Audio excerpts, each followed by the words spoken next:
गीता ज्ञान को समझने में इंसान की जिंदगी लग जाती है, लेकिन फिर जिंदगी भी समझ आ जाती है। जिंदगी के हर कदम पर गीता ज्ञान हमें रास्ता दिखाता है, जिस रास्ते पर चलकर हमें सुख और शांति दोनों मिल जाते हैं। जब तक हम गीता ज्ञान को अच्छे से नहीं समझते, तब तक हमें ये रास्ते मुश्किल लगते हैं, लेकिन एक बार सही से समझ आ जाएं तो सब कुछ आसान हो जाता है। ये लिखकर पंडित जी ने आज की पोस्ट खत्म कर दी। रोज मॉर्निंग वॉक से लौटकर उनका सबसे पहला काम होता है उस दिन की पोस्ट लिखना। ये रूटीन पिछले कई सालों से चल रहा है और इसी तरह एक और इंसान का रूटीन कई सालों से सेट है। उसका नाम है नवीन और इनका रूटीन है पंडित जी के ब्लॉग की पोस्ट पर पहला कमेंट करना। इतने सालों में नवीन जी ने ये तो अच्छे से जान ही लिया है कि कब पंडित जी पोस्ट करते हैं। बस उसी वक्त नवीन जी भी तैयार रहते हैं पोस्ट पढ़कर उस पर अपने थॉट्स बताने के लिए। नवीन जी ज्यादातर पंडित जी के गीता ज्ञान की एक्सप्लेनेशन से एग्री करते हैं, लेकिन कभी कभी कोई टॉपिक ऐसा भी आ जाता है जिसमें डिबेट की गुंजाइश बन जाती है। हालांकि पंडित जी को यह अच्छा ही लगता है, क्योंकि इस तरह बातों को देखने और समझने का नया नजरिया भी पता चलता है। आज की पोस्ट भी कुछ ऐसी ही थी जिस पर नवीन जी ने अपना पक्ष रखा। पंडित जी ने उनके पक्ष को वेलकम करते हुए लिखा कि हर किसी के ओपिनियन की रिस्पेक्ट करनी चाहिए, चाहे आप उससे अग्री करें या ना करें। इसके बाद नवीन जी ने पंडित जी को एक घटना पर गीता ज्ञान क्या कहता है ये पूछा था। घटना कुछ इस तरह की थी। नवीन जी ने लिखा था कि एक दिन जब वे सुबह अपने ऑफिस के लिए निकल रहे थे, तब एक भिखारन अपने छोटे से बच्चे को लेकर उनके गेट पर खड़ी हो रखी थी। उसने नवीन जी से उन्हें रोटी खिलाने को कहा। नवीन जी ने अपनी वाइफ से कहा और कहकर ऑफिस चले गए। शाम को जब नवीन जी घर आए तो उनकी पत्नी ने बताया कि वे जिस भिखारन और उसके बच्चे को रोटी खिलाने को कहकर गए थे, उन्होंने उसे घर की सफाई के काम पर रख लिया है, क्योंकि उसने रोटी के साथ कुछ काम भी मांगा था ताकि वो अपने बच्चे का पेट पाल सके।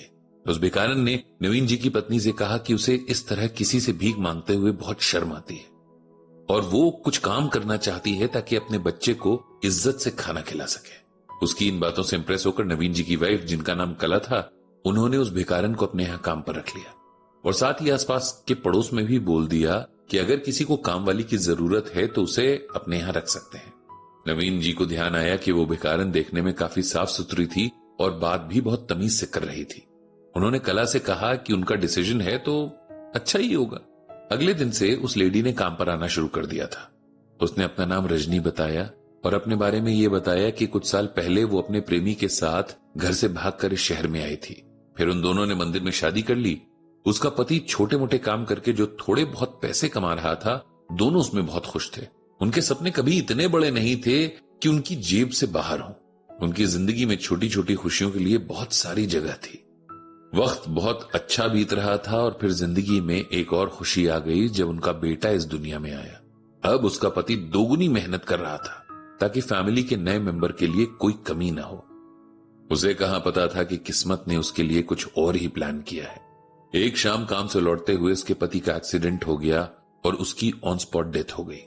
रजनी और उसका बेटा एकदम अकेले हो गए। रोज कमाकर खाने वालों के पास बचत के नाम पर होता ही क्या था।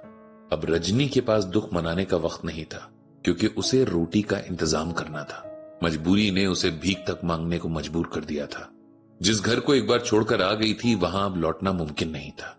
उसकी ये सारी बातें कला जी ने नवीन को बताई थी। कला जी ने बताया कि रजनी काम में बहुत अच्छी थी और बहुत मेहनत से कर रही थी काम। उसका बेटा भी बहुत शरीफ बच्चा था। जब तक उसकी मां काम करती, वो आराम से बाहर बैठा रहता, न कोई शरारत करता और न ही कोई जिद। धीरे धीरे रजनी को कॉलोनी के और घरों में काम मिल गया था। इन घरों में कॉलोनी के सबसे अमीर लोगों का घर भी था। उन लोगों को अपने घर के लिए एक ईमानदार मेड की जरूरत थी, जो खुद भी ऑनेस्टी से काम करे और दूसरे सर्वेंट से भी ठीक से काम करवाए। रजनी को इस घर में काम करने के इतने पैसे मिल रहे थे जितनी पूरी कॉलोनी के 10 घरों में काम करके भी नहीं मिलते थे। इसीलिए उसने बाकी सब जगह का काम छोड़कर उस घर में काम करना शुरू कर दिया था। ये सब बातें भी कला जी ने सबको बताई थी। नवीन जी भी रजनी और उसके बेटे के लिए बहुत खुश थे कि एटलीस्ट उनकी लाइफ में थोड़ी स्टेबिलिटी तो आई थी। फिर एक दिन कॉलोनी में कोहराम मच गया। उस अमीर घर की लेडीज जहां रजनी काम किया करती थी, दहाड़े मारकर रो रही थी। पहले तो लोगों को समझ ही नहीं आया कि वहां हुआ क्या है। फिर जब लोग पूछने गए तो पता चला कि उनके घर से सारी ज्वेलरी और कैश गायब था। घर के सब नौकर घर में मौजूद थे सिवाय रजनी के। उसका बेटा भी वहीं था। जब आधे दिन तक भी रजनी का पता नहीं चला, तब सबको पक्का यकीन हो गया कि उसी ने चोरी की है। किसी के पास उसका एड्रेस भी नहीं था, न ही किसी ने उसका आईडी प्रूफ लिया था। सबसे पहले कला जी ने ही उसे काम पर रखा था, इसीलिए पुलिस ने उनसे भी पूछताछ की। उसके बेटे को पुलिस अपने साथ ले गई और उसे एक अनाथ आश्रम में भिजवा दिया। कई दिन बीत गए लेकिन रजनी का कुछ पता नहीं चला। लेकिन पुलिस को एक हैरान कर देने वाली बात जरूर पता चली। वो ये कि जिस बच्चे को रजनी अपना बताकर लोगों की सिंपैथी लूट रही थी, वो उसका बच्चा था ही नहीं। उसे रजनी ने किडनैप किया था और अब उस बच्चे के असली पेरेंट्स का पता चल गया था। ये सब बातें जब कला जी को पता चली तो बेचारी हैरान रह गई। उन्हें यकीन तक नहीं आया कि रजनी ने उन्हें चारे की तरह इस्तेमाल किया और उनके भरोसे का इस तरह गलत फायदा उठाया। इन सब बातों का नतीजा ये रहा कि अब कला जी ने किसी भिखारी या किसी भी मदद मांगने वाले के लिए अपने घर के दरवाजे बंद करने का फैसला किया। नवीन जी ने आगे लिखा था कि इस घटना में किसका दोष ज्यादा था, उनका जिन्होंने एक धोखेबाज को पहचानने में भूल की, या उस धोखेबाज का जिसने इतने लोगों का यकीन तोड़ा। पंडित जी ने इस पूरी घटना को पढ़ने के बाद नवीन जी को यह जवाब लिखा। प्रिय नवीन जी, इस घटना को पढ़ने के बाद मुझे श्रीमद् भागवत गीता का ये श्लोक याद आ रहा है।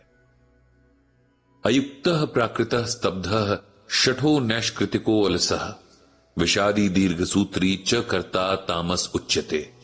इसका मतलब यह है कि भगवान श्री कृष्ण अर्जुन से कहते हैं कि जो कर्ता मतलब काम करने वाला, शिक्षा से रहित, घमंडी, धूर्त और दूसरों की जीविका का नाश करने वाला तथा शोक करने वाला और आलसी होता है, उसे तामस कहा जाता है।